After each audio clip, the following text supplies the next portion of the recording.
तो वीडियो की शुरुआत में हम होशिना को देखते हैं जो एक जगह पर बैठ के उसके साथ काजू नंबर 8 यानी कापका की लड़ाई के बारे में सोच रहा होता है। इस तरफ कापका छत के ऊपर जाकर सोचने लगता है कि वो कैसे सभी लोगों को काजू से बचा सकता है। पढ़ते ही वो देखता है बहुत सारे काजू अचानक से उन पर हमला कर देते हैं। वहाँ की आवाज को सुनकर बाकी लोग भी जाग जाते हैं। होशिना को तब खबर मिलती है कि बहुत सारे काजू मिलकर आसमान से उन पर हमला कर रहे हैं और वो सभी काजू बहुत ज्यादा पावरफुल और बड़े हैं। होशना तब सभी ऑफिसर्स को लड़ने का ऑर्डर देता है। होशना तब इस चीज से हैरान होता है कि काजू उनके बेस पर ही डायरेक्ट क्यों हमला कर रहे हैं। दूसरी तरफ वहां के तबाही को देखकर कापका भी हैरान हो जाता है, पर जब वो उन काजू को देखता है तब वो मानो चौंक जाता है। कापका तब होशना को कॉल करता है और बताता है कि उन काजू में जरूर कुछ ना कुछ अजीब है। वैसे तो ऐसे काजू साल में एक दो बार ही दिखते हैं, पर ये हमेशा अकेले रहते हैं।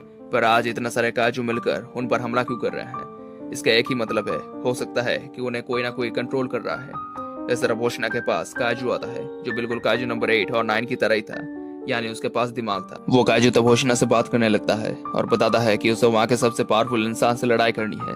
उसे सुनकर तब होशना कहता है कि कैप्टन आशिनो के ना होने पर वही वहाँ का सबसे पावरफुल इंसान है। होशना को तब कंट्रोल रूम से होकुरागी बताती है कि उस काजू के 42 पावर 8.3 है, तो वो एक बहुत ही पावरफुल दाई काजू है। होशिना जब उसे सुनता है तब वो और भी ज्यादा सतर्क हो जाता है। पढ़ते हुए वो काजू उस पर वार कर देता है और उसके एक पंच से ही मानो वहां पर धमाका हो जाता है। होशना तब उसके वार से बहुत मुश्किल से बचता है।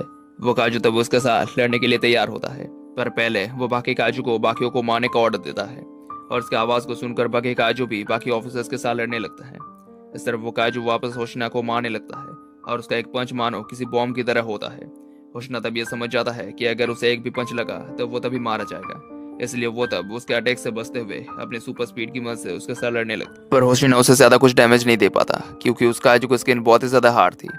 दूसरी तरफ बाकी ऑफिसर्स उन काजू का साथ लड़ने लगता है, पर उनके अटैक का उन काजू पर ज्यादा कुछ असर नहीं होता और उसे देखकर तब ऑफिसर्स ये सोच ही नहीं पाते कि उन्हें क्या करना चाहिए। पढ़ते भी उन्हें कापका बताता है कि उन काजू को मारने के लिए उन्हें उनके पीछे से हमला करना होगा, क्योंकि सामने से हमला करने से उनका कुछ भी फायदा नहीं होने वाला। उनकी स्किन भी बहुत ज्यादा हार्ड है और सबसे बढ़कर उनका कोर उनके बैक साइड पर ही होने के चांसेस ज्यादा है, इसलिए उन्हें उनके पीछे से ही वार करना चाहिए। उसके बाद वो सुनकर तब सभी लोग ये फैसला करता है कि एक ऑफिसर उन काजू का ध्यान बटाएगा और दूसरा उनके पीछे जाके उनके बैक साइड पर हमला करेगा। पर उनके प्लान के मुताबिक वहाँ पे नहीं होता, क्योंकि तब वो काजू एक साथ काम करने लगते हैं, ऐसे वो लोग उनके बैक साइड पर वार नहीं कर पाते। पर तभी शिनोमी उन्हें बताती है कि उनके पास और एक रास्ता है और वो तब अपने सुपर स्पीड से उन काजू के पास जाके अपने हथियार की मदद से उनके चीथड़े उड़ा देती है। उनके पार को देखकर तो सभी लोग बहुत हैरान होते हैं। इसके बाद हम कुछ समय पहले के सीन को देखते हैं, जहाँ पर एक जगह पर होशिना और आशिनो शिनोमिया को बुलाते हैं। वहाँ पर वो उसे एक हथियार देने के बारे में बताते हैं, जबकि शिनोमिया आशिनो और होशिना के पास सबसे पावरफुल ऑफिसर थी, इसलिए उन्होंने ये फैसला किया था। प्रेजेंट में शिनोमिया के पावर को देखकर बाकी लोग बहुत हैरान होता है। शिनोमिया पड़ते पर एक काजू वार कर देता है। ऐसे बचते हुए तब शिनोमिया अपने हथियार की मदद से उस काजू को 2 हिस्सों में काट देती है, पर उस पर तब बाकी काजू मिलकर हमला कर देते हैं, जिनसे तब शिनोमिया अकेले लड़ने लगती है। एक काजू तब ऊपर से उन पर हमला करता है। ऐसे रेनो तब अपने गन से शूट करके उसे फ्रीज कर देता है और ठीक समय को देखकर तब शिनोमिया उन्हें भी मार देती है।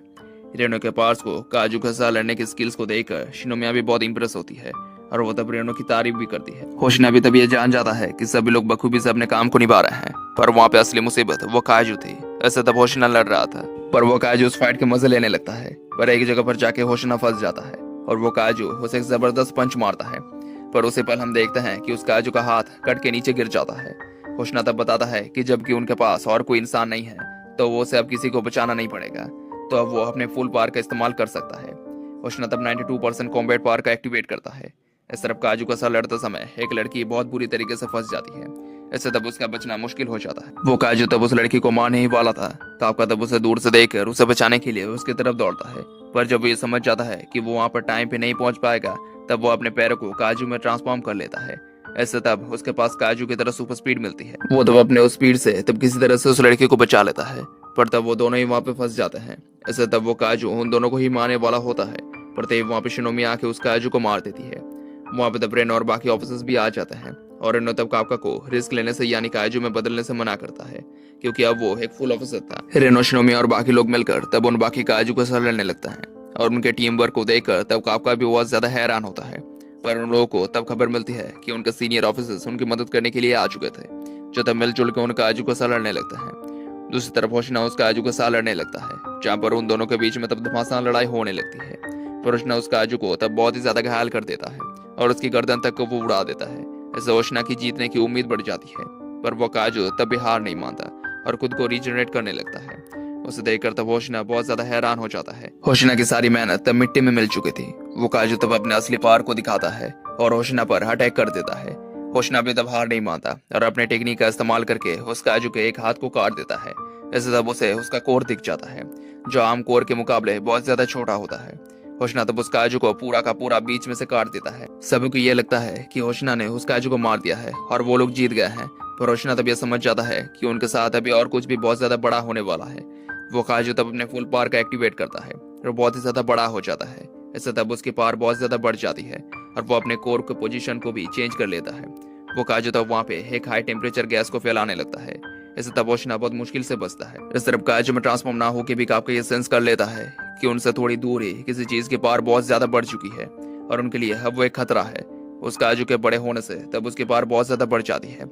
इससे तब उसकी फोर्टिट्यूड 9 तक पहुंच जाती है। और इसके साथ ये वीडियो खत्म हो जाता है। Thank you for watching.